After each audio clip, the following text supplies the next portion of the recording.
বাংলায় কি তাহলে এবার মহারাষ্ট্র মডেল? কেন মহারাষ্ট্র মডেল বলা হচ্ছে?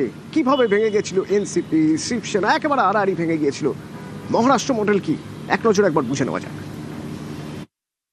2019 সালে মহারাষ্ট্রে বিধানসভা ভোটটা হয় এবং সেখানে শিবসেনা এবং বিজেপির জোট, যেটা ভোটের আগে তৈরি হওয়া জোট, তারাই সংখ্যাগরিষ্ঠ আসনগুলি পায়। বিজেপি সবথেকে বেশি আসন পায়, বিজেপি পেয়েছিল 105টা আসন আর শিবসেনা পেয়েছিল 56টি আসন। মহারাষ্ট্রে কিন্তু এই বিজেপি শিবসেনার বন্ধুত্ব বা জোট, এটার কিন্তু একটা দীর্ঘ ইতিহাস আছে। বালাসাহেব ঠাকরের আমল থেকে শিবসেনা আর বিজেপির জোট। একটা সময় মহারাষ্ট্রে বড় ভাই ছিল শিবসেনা, ছোট ভাই ছিল বিজেপি, কিন্তু 2019 সালের ভোটে দেখা যায় শিবসেনাকে টপকে গিয়ে অনেকটাই এগিয়ে গেছে বিজেপি, অর্থাৎ বিজেপি বড় ভাই হিসাবে উঠে আছে।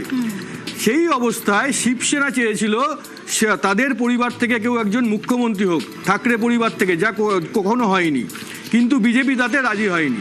বিজেপি বলেছিল আমাদের বিধায়ক সংখ্যা অনেক বেশি, বিজেপি থেকেই কেউ একজন মুখ্যমন্ত্রী হবেন। এই নিয়ে সংঘাতের পরিস্থিতি তৈরি হয়। শেষমেশ শিবসেনা সরে যায় বিজেপির থেকে। প্রথম দেখা যায় শিবসেনা আর বিজেপির ভাঙন। তখন বিজেপি কি করলো? তখন বিজেপি এনসিপির দিকে হাত বাড়ালো। শরদ পাওয়ারের ভাইপো অজিত পাওয়ার, তার সঙ্গে কথা বললেন, তাকে নিজেদের দিকে টেনে নিলেন। টেনে নিয়ে সরকার করলেন। মুখ্যমন্ত্রী হলেন দেবেন্দ্র ফডনবিস, উপমুখ্যমন্ত্রী হলেন অজিত পাওয়ার, শরদ পাওয়ারের ভাইপো। কিন্তু এই মুখ্যমন্ত্রিত্ব বা এই সরকার যাতে বেশি দিন না টেকে, সেই জন্য আসরে নেমে পড়েন মহারাষ্ট্রের একজন প্রবীণ রাজনীতিবিদ শরদ পাওয়ার। তিনি কি করলেন? তিনি কংগ্রেসের সঙ্গে কথা বললেন এবং শিবসেনার সঙ্গে কথা বললেন। কথা বলে একটি জোট তৈরি করলেন, যার নাম হচ্ছে মহাবিকাশ আঘাড়ি জোট। এই জোটের কাছে সংখ্যা অনেক বেশি। দেবেন্দ্র ফডনবিস বুঝে গেলেন যে ফ্লোর টেস্টে তিনি পাশ করতে পারবেন না, যথেষ্ট সংখ্যা নেই, তাই তিনি সরকার থেকে সরে গেলেন। নতুন সরকার গঠন হলো, সেখানে মুখ্যমন্ত্রী হলেন উদ্ধব ঠাকরে, শিবসেনা পরিবারের উদ্ধব ঠাকরে। উদ্ধব ঠাকরে মুখ্যমন্ত্রিত্ব চলল 3 বছর। 2022 সালে খেলা কিন্তু ঘুরে গেল। শিবসেনার একনাথ শিন্ডে, উদ্ধব ঠাকরের শিবসেনার হাতে ছিল, আবার মনে করিয়ে দিই, 56টি আসন, 56 জন বিধায়ক। আর এদিকে একনাথ শিন্ডে 40 জন বিধায়ক নিয়ে চলে গেলেন গুয়াহাটির একটি হোটেলে।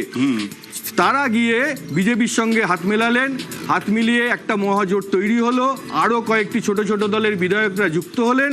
তারা গিয়ে নতুন সরকার করলেন এবং একনাথ শিন্ডে ইলেকশন কমিশনের কাছে গিয়ে বললেন, দেখুন আমার কাছে সংখ্যা বেশি, আমরাই সরকারে, তাহলে শিবসেনার প্রতীকটাও আমাদের প্রতীক, আমাদের হাতে তুলে দেওয়া দরকার।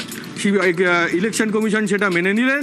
তীর ধনুক, যেটা শিবসেনার প্রতীক, সেটা চলে গেল একনাথ শিন্ডের হাতে, আর উদ্ধব ঠাকরের হাতে এখন রইল মশাল। এই ঘটনাটাকেই বলা হয় মহারাষ্ট্র মডেল। এবং এটাও মাথায় রাখতে হবে, শুধু কিন্তু শিবসেনার ভাঙন হয়েছে তা নয় মহারাষ্ট্রের মধ্যে। মহারাষ্ট্র মডেলে এনসিপিও কিন্তু ভেঙে গেছে। শরদ পাওয়ার থেকে তার ভাইপো সরে গেছেন, অজিত পাওয়ার হয়ে গেছে, আলাদা হয়ে গেছেন, এবং অজিত পাওয়ারের হাতেও কিন্তু এনসিপির যে আসল যে প্রতীক, সেটাও কিন্তু চলে এসেছে অজিত পাওয়ারের হাতে। এইটাকেই বলা হয় মহারাষ্ট্র মডেল।